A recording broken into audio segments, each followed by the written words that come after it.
Some acts of kindness are small, until they wake something ancient. The rain had already been falling for hours over downtown Chicago, turning the streetlights into shimmering reflections on wet pavement. When Evelyn Parker finished wiping the last table in the corner of Belmore's Steakhouse, it was nearly midnight. The dinner rush was gone. The music had softened to a slow piano drifting through the nearly empty dining room.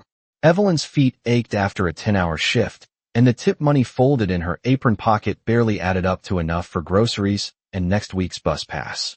But she kept moving, stacking glasses, collecting plates, doing the quiet work that happens after everyone else has already gone home. Most nights ended the same way. Except tonight. Her eyes drifted toward the booth near the tall window facing the street. He was there again. The man who always came alone. Evelyn had been working at Belmore's for almost 6 months, and she had seen nearly every kind of customer. Loud businessmen, tourists celebrating birthdays, couples on awkward first dates. But this man never fit into any category she knew. He always arrived alone around 9 p.m., always sat in the same booth, always ordered the same glass of deep red wine, and almost never touched it. Tonight was no different. The glass sat untouched in front of him, dark and reflective like a drop of ink. Outside, rain slid down the tall window beside him in slow silver lines. Inside, the man sat perfectly still, his posture straight, his black coat draped neatly over the back of the booth. Even from across the room, Evelyn could see something unusual about him. His face was calm, almost too calm. Hands folded, eyes distant, like someone watching a world that had already forgotten him. "You done with table 7 yet?" The manager called from the bar. Evelyn nodded quickly. Almost. But her attention drifted back to the lonely booth.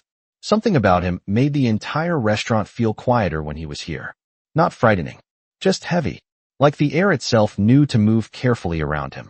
She gathered the last few dishes from the nearby table and carried them toward the kitchen, passing a small bucket near the service station where the staff tossed leftover decorations and wilted flowers from centerpieces. One white rose had been left behind, slightly bent, but still beautiful. Most people wouldn't notice it. Evelyn did. She gently picked it up, turning it between her fingers. "Still looks perfect to me," she murmured softly. Then, almost without thinking, she walked toward the booth by the window. The man didn't look up when she approached. His eyes remained on the rain outside, as if he had been watching storms like this for a very long time. Evelyn hesitated for half a second. Then she placed the white rose carefully beside his untouched wine glass. "No one should look that alone in a room full of people," she said quietly. The words slipped out before she could second-guess them. For a moment, nothing happened. The piano music continued softly. Rain tapped gently against the glass. Evelyn started to step away. Then the man slowly turned his head. His eyes lifted toward the flower. Toward her. And in that single silent second, something in the entire room seemed to pause. Because the look in his eyes wasn't surprise. It was recognition. As if a memory buried for centuries had just been placed gently back into his hands. Across the restaurant, a bartender dropped a glass. It shattered against the floor. No one moved to clean it up. Because the bartender wasn't looking at the glass. He was staring at the white rose. And then at the man in the booth. His voice came out as a whisper. "Oh no." Evelyn blinked, confused. "What?" The bartender's face had gone pale. His eyes were fixed on the man she had just spoken to.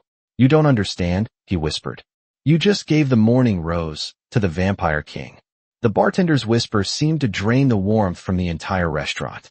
Evelyn stood frozen beside the booth, her hand still hovering slightly above the table where she had placed the rose. Vampire king.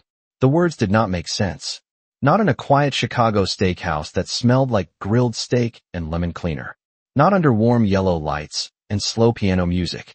She let out a small nervous laugh. "That is not funny," she said softly, glancing toward the bartender across the room. But the bartender was not smiling. In fact, none of the staff were moving anymore. The dishwasher had stopped stacking plates. The manager had stepped out from behind the bar, staring toward the booth as if he had just seen a ghost. Walk through the door. Evelyn slowly turned back toward the man in front of her. He had not moved much. He still sat upright, hands resting calmly on the table beside the glass of wine. But now his attention was no longer on the rain outside. It was on the white rose. His fingers reached forward with deliberate slowness, the movement so quiet it barely disturbed the air between them. He touched one of the petals. Just once. His expression did not change, but something passed through his eyes that Evelyn could not explain. It looked like the moment someone recognizes a song they have not heard in a very long time. "Where did you find this?" he asked. His voice was low and smooth, calm in a way that made the room feel even quieter. Evelyn blinked, caught off guard by the question. "The flower?" she asked. "It was in the service station. Someone probably left it from a centerpiece." He did not answer immediately. Instead, he studied the rose again, turning it slightly between his fingers as though examining something rare. "And you decided to give it to me." It was not a question. Evelyn shrugged lightly, suddenly feeling self-conscious. "You look like you needed something kind tonight," she said. "That is all." Across the room, the bartender inhaled sharply. The manager took one careful step forward, but then stopped himself.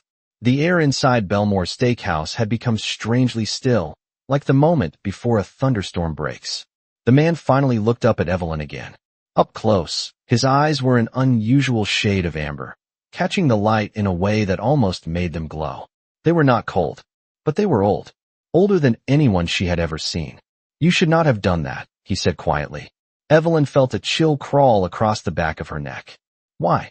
she asked before she could stop herself. The man leaned back slightly in the booth, studying her as if seeing her clearly for the first time. Not as a waitress, not as someone passing through his evening unnoticed, but as a person who had just stepped into the center of something she did not understand. "Because," he said calmly, "that flower is not something humans usually recognize anymore." Evelyn frowned. "It is just a rose." "No," he replied softly. "It is not." He lifted the flower gently, the white petals glowing faintly under the warm restaurant lights. "It is called a mourning rose." Evelyn's confusion deepened. "Okay," she said slowly.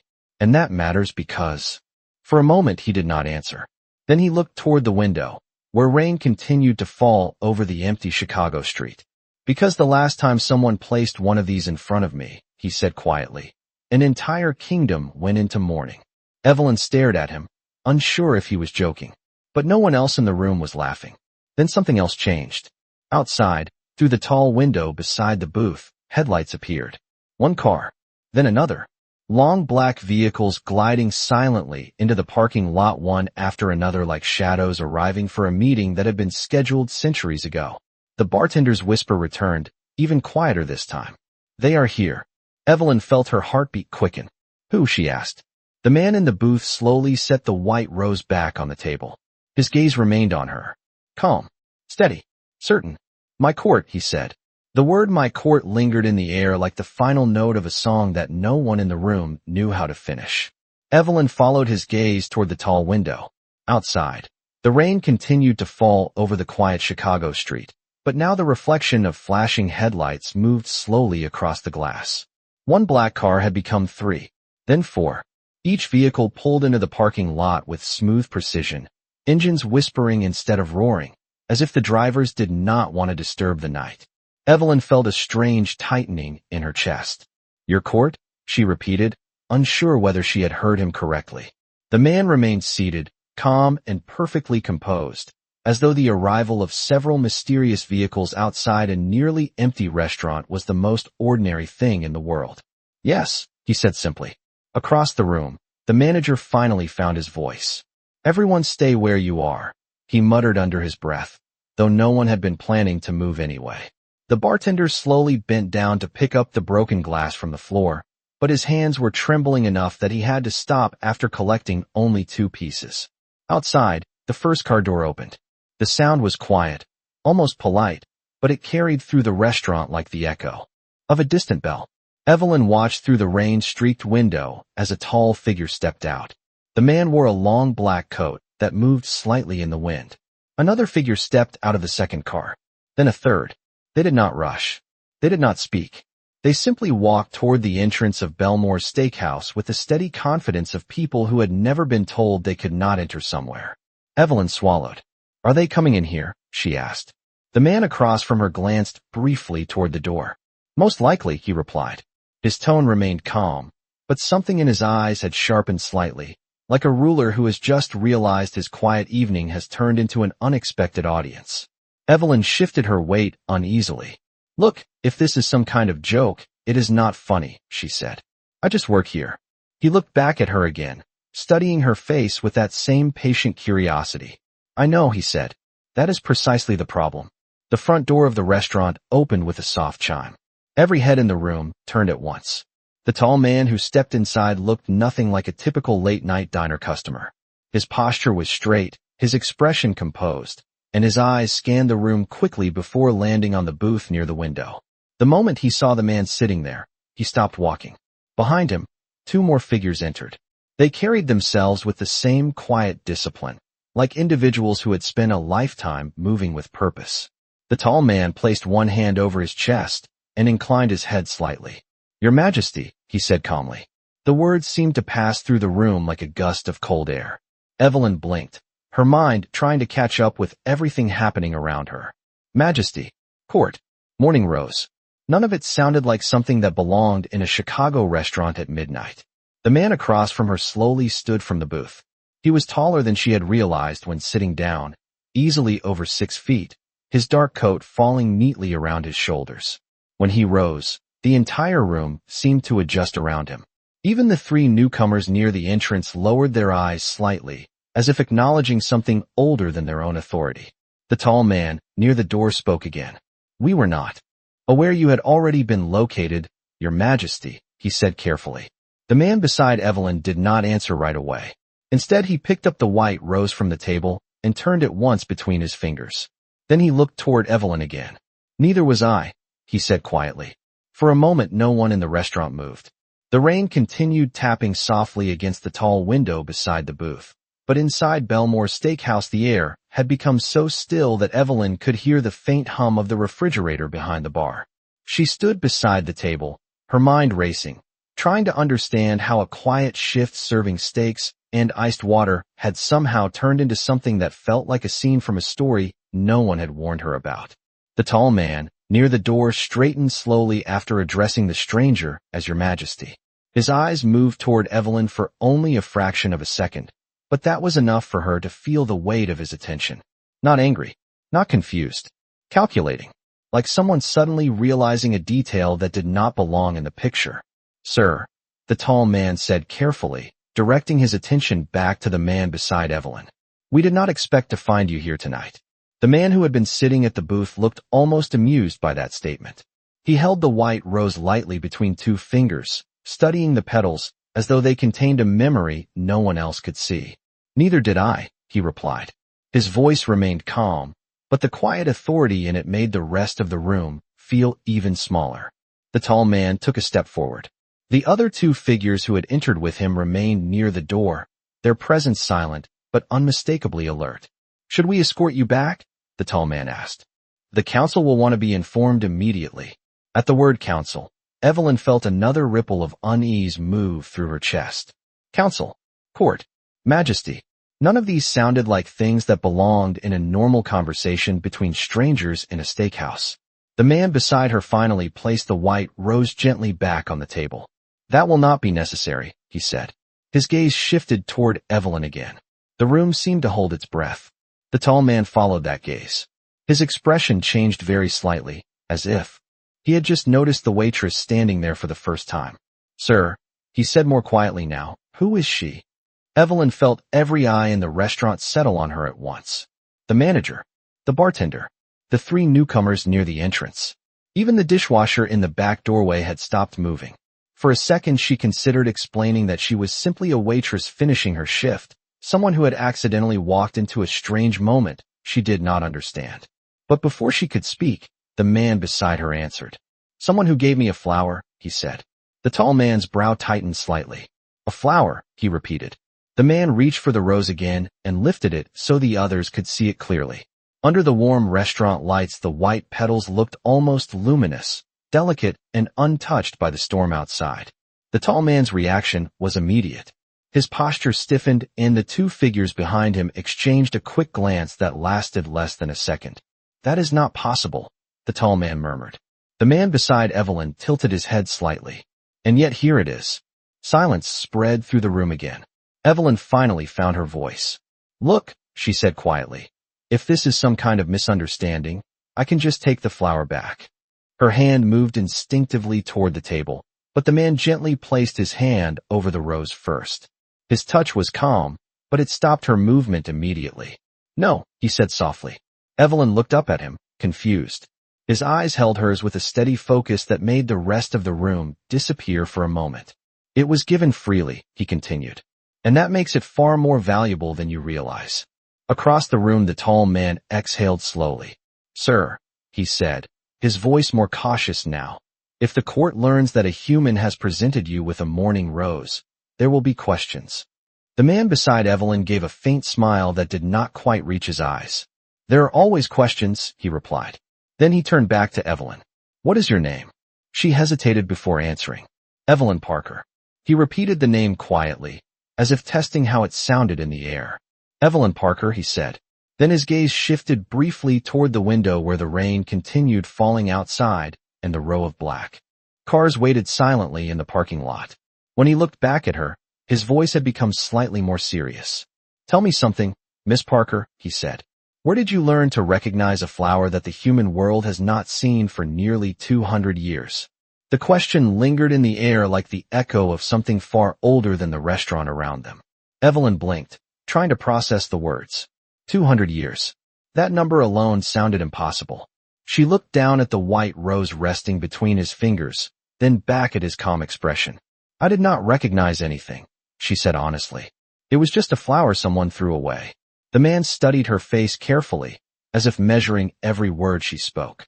His expression did not show disbelief, but neither did it show relief. Across the room, the tall man, near the door, shifted his weight slightly, his attention never leaving Evelyn. The tension inside the restaurant had not faded. If anything, it had become sharper, like a quiet room waiting for someone to say the wrong thing. "You expect me to believe," the tall man said slowly, "that a human found a royal mourning rose in a service bucket and thought it was ordinary?" Evelyn frowned. "Royal?" she repeated. The man beside her raised a hand slightly, stopping the tall man from continuing. "Enough," he said. His voice was still quiet, but it carried through the room with effortless authority. The tall man immediately fell silent. The stranger turned his attention back to Evelyn again. His eyes were thoughtful now, less guarded than before, but still searching. "Where do you live, Miss Parker?" he asked. The question felt strangely normal compared to everything else that had been said tonight. "A small apartment about 15 minutes from here," she answered. "Near the river." He nodded once, as though confirming something to himself. "And this flower," he continued gently, lifting the rose slightly.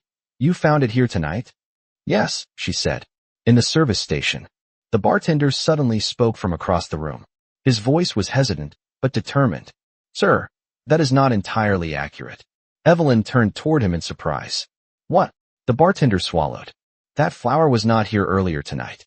The room became still again. Evelyn felt confusion twist in her chest. "What are you talking about?" she asked. The bartender stepped forward slowly, wiping his hands nervously on a bar towel. "I handle the centerpieces every shift," he explained. "Tonight we only had red roses. The shipment arrived this afternoon." He pointed carefully toward the white flower on the table. "That one was not part of the delivery." Evelyn stared at him. "Then where did it come from?" No one answered right away. The man beside her looked down at the rose again, the faintest hint of something almost like recognition passing through his expression. Then he looked toward the tall man near the door. "Did any of you bring this?" he asked calmly. The tall man shook his head without hesitation. "No, Your Majesty." The two figures behind him also remained silent. The man beside Evelyn exhaled slowly, as though the night had just become more complicated than he had expected. His fingers turned the rose gently, studying the delicate white petals with renewed focus. "Interesting," he murmured. Evelyn felt a strange chill move down her spine. She had only meant to do something kind. Leave a flower for someone who looked lonely. Now 4 strangers in dark coats were standing inside a steakhouse talking about royal symbols and flowers that apparently did not exist anywhere nearby. "Look," she said carefully. "If this is some kind of mistake, I can just go home." The man lifted his eyes to meet hers again. For the first time since the night began, something almost like concern appeared in his expression. "That may not be possible," he said quietly. Evelyn's stomach tightened. "Why not?" He glanced toward the window, where the line of black cars waited silently in the rain. Then he looked back at her with calm certainty. Because if this flower appeared here tonight, he said, someone wanted it to find me. His gaze did not leave her face. And right now, he added softly, you are the only person standing between that message and the rest of my kingdom. The silence after his words felt heavier than the storm outside. Evelyn stood beside the table, staring at him as if the ground beneath the restaurant floor had suddenly shifted. She had come to work expecting another ordinary shift. Another night of carrying trays and counting tips. Instead, she was now standing in front of a man whose presence made 3 strangers call him Your Majesty and whose court had arrived in black cars. Like something out of a story no one had told her. I think you are giving me too much importance, she said carefully. I just picked up a flower. The man watched her for a moment, his expression calm but thoughtful. The white rose remained between his fingers, the petals glowing softly under the restaurant lights. You did more than pick it up, he said quietly. You chose to give it.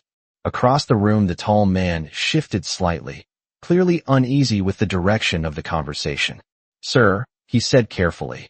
With respect, this could be a coincidence. Humans often misinterpret objects that carry historical significance. The man turned his head slowly toward him. Do you believe in coincidences, Victor? He asked. The tall man, now identified by name, hesitated for only a second. Not often, he admitted. The man nodded faintly, and then returned his attention to Evelyn. Neither do I. Evelyn crossed her arms slightly, trying to steady herself. You keep saying things like that, she said. But I still do not understand what this has to do with me. The man studied her again, as if weighing how much truth she was ready to hear. Outside, the rain continued to fall steadily against the windows while the row of black cars remained motionless in the parking lot. Inside the restaurant, the staff had quietly retreated behind the bar area, pretending to clean while listening to every word. 200 years ago, the man said slowly, a mourning rose was placed on the throne of my kingdom the night my queen died. Evelyn blinked. I am sorry, she said automatically, not sure what else to say. He acknowledged the words with a slight nod. Since that night, he continued, that flower has been used only once each century. Always as a message. Never as decoration. Evelyn looked down at the rose again, suddenly wishing she had never picked it up from the bucket. And you think this one is another message? She asked. I know it is, he replied. Victor stepped forward again, concern clear in his voice. Sir, if someone is sending a message to the crown through a human servant, then the situation may be more complicated than we anticipated. The man did not take his eyes off Evelyn when he answered. Yes, he said softly. That is exactly why we must understand how she became. Part of it. Evelyn felt a wave of unease ripple through her chest. I did not become part of anything, she insisted. I just wanted to do something nice. The man considered her words carefully. Then, to her surprise, his expression softened slightly. Kindness, he said, almost to himself, is rarely accidental. He placed the white rose gently back on the table between them. Tell me something honestly, Miss Parker, he continued. Before tonight, had you ever seen this flower before? Evelyn opened her mouth to answer quickly, ready to say no. But the word stopped halfway. A strange image flickered through her memory. A small backyard behind her childhood home. A narrow garden bed beside a wooden fence. And a cluster of pale flowers that her grandmother had once called special. Evelyn's brow furrowed. I might have, she said slowly. The man's eyes sharpened instantly. Victor straightened. Where? Evelyn hesitated, suddenly unsure why the memory felt so distant. In my grandmother's garden, she said quietly. The man and Victor exchanged a quick glance. The room seemed to grow even quieter than before. The man leaned slightly closer to the table. Miss Parker, he said calmly, how old is your grandmother? The question seemed simple, but the way he asked it made the entire room feel as if it were leaning closer to hear the answer. Evelyn shifted slightly beside the booth, still trying to make sense of the strange memory that had surfaced in her mind. Her grandmother's small garden had never seemed important before. Just a quiet patch of soil behind a narrow house near the river where old wooden boards creaked in the wind and wind chimes sang softly in summer evenings. But now, under the steady gaze of a man whose court waited outside in black cars, the memory felt suddenly heavier. She is 84, Evelyn said slowly. The man beside the table did not react immediately, but Victor did. The tall man's eyes narrowed slightly, as if calculating numbers in his head. 84, Victor repeated under his breath. The stranger finally spoke again. And she planted those flowers herself?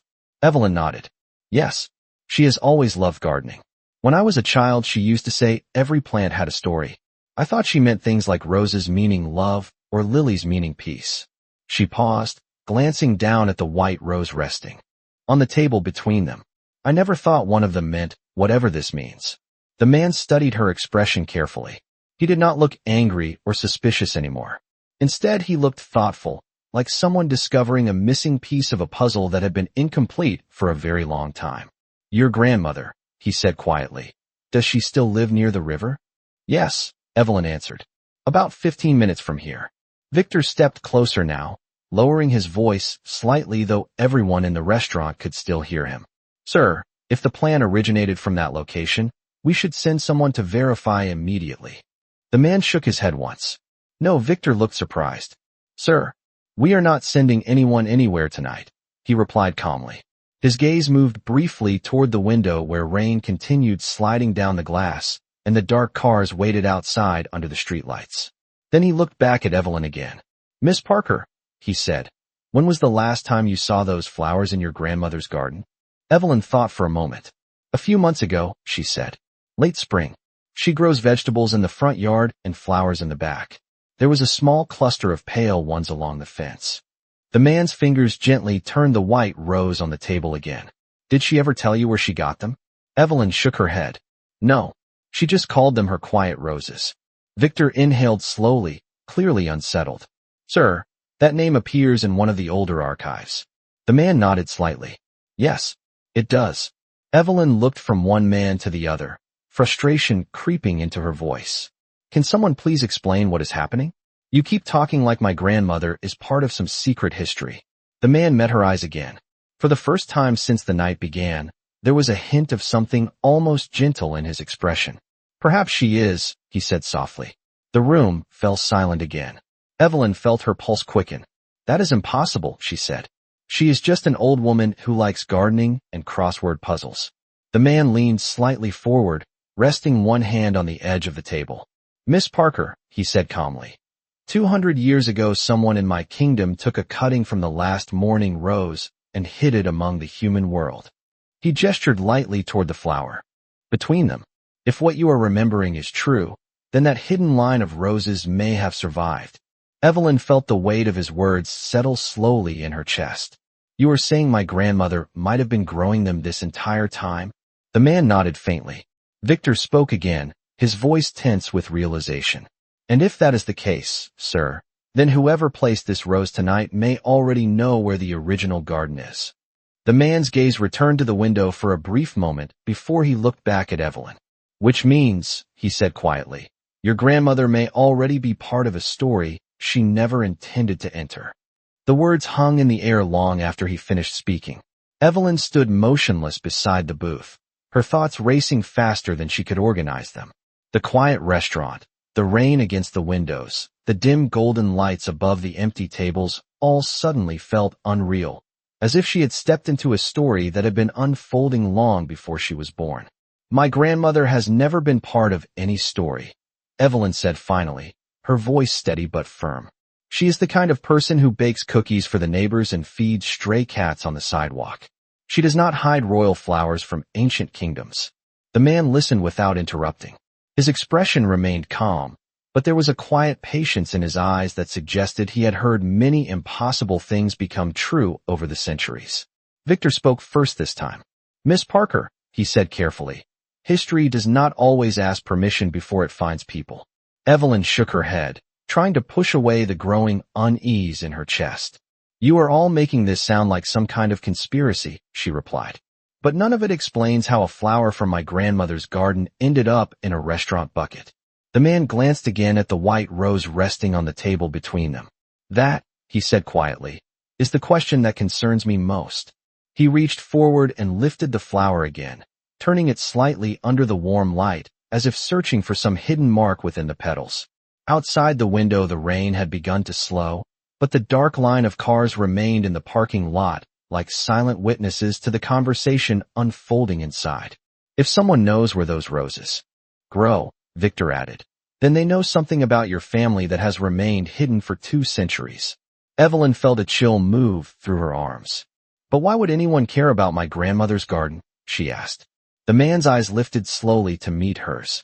Because the mourning rose is not only a symbol of loss, he said. It is also a symbol of loyalty. Evelyn frowned. Loyalty to what? The man paused before answering, as though the next words carried more weight than the rest of the conversation combined. To the crown. The silence that followed seemed deeper than anything that had come before. Even the bartender had stopped pretending to clean glasses behind the bar. The stranger placed the rose back on the table again, his movements careful and deliberate. 2 centuries ago, he continued, when my queen died, there were those who believed the kingdom would fracture without her. One family chose to prove their loyalty by preserving the last living rose connected to her memory. Evelyn listened, the pieces slowly forming a picture she had never imagined. You think my grandmother is connected to that family, she said quietly. I think it is possible, he replied. Victor nodded once in agreement. And if that is true, Victor added, then someone placing this rose tonight may be testing whether the line of loyalty still exists. Evelyn looked down at the delicate flower again, suddenly aware of how fragile it seemed compared to the enormous history the man was describing. I still do not understand why it appeared here, she said softly. The man leaned back slightly, his gaze drifting once more toward the dark window and the waiting cars beyond it. Because whoever placed it here knew I would come tonight, he said. Evelyn's eyes widened. You mean someone knew you would be sitting in this restaurant? The man gave a faint nod. I come here every Friday at 9 o'clock, he said calmly. I have done so for the past 30 years. Evelyn felt a quiet realization settle over her. Then someone has been watching you. Victor's expression tightened slightly. Or waiting, he said. The man returned his gaze to Evelyn, studying her face with renewed attention.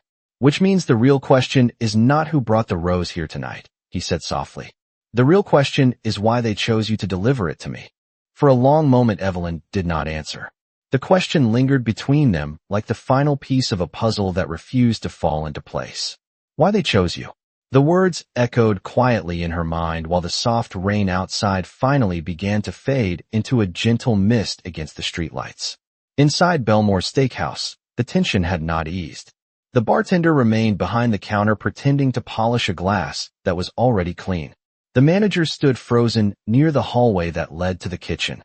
And near the door, Victor and the 2 silent members of the court watched everything with the alert stillness of people who had learned long ago that the smallest moment could change the direction of history.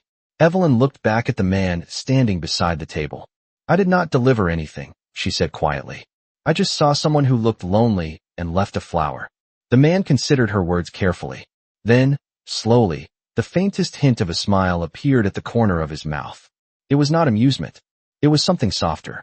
Something that had not visited his expression in a very long time. Yes, he said. That is exactly what you did. Evelyn frowned slightly.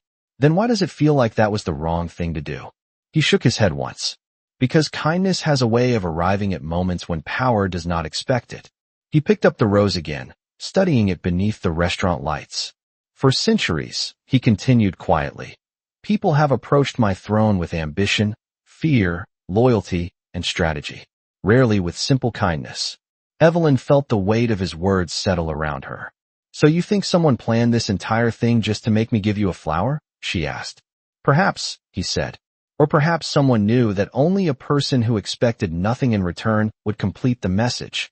Victor stepped forward slightly.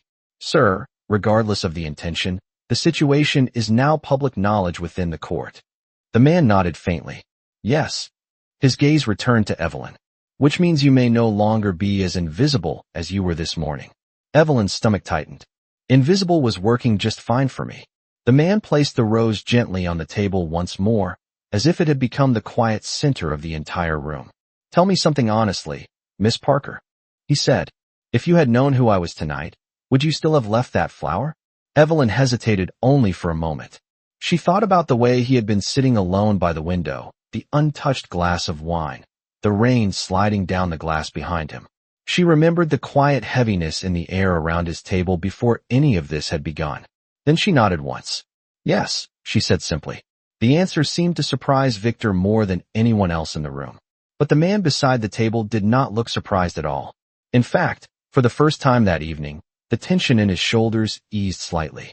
Then the message was delivered exactly as it was meant to be, he said softly. Outside, the engines of the waiting cars began to hum quietly, as if responding to an unspoken signal. The man stepped back from the table and reached for his coat. Victor immediately moved closer, ready to accompany him. Before leaving, the man looked back at Evelyn one last time. His voice was calm, but there was something deeper beneath it now, something that sounded almost like promise. Miss Parker, he said, tonight you reminded an old king that loyalty can survive in the most unexpected places. He paused briefly before adding one final sentence. Which means this will not be the last time our paths cross. Then he turned toward the door where his court waited, leaving the white rose resting quietly on the table between two untouched glasses of wine, and Evelyn standing in the middle of a restaurant that suddenly felt much larger than it had an hour ago.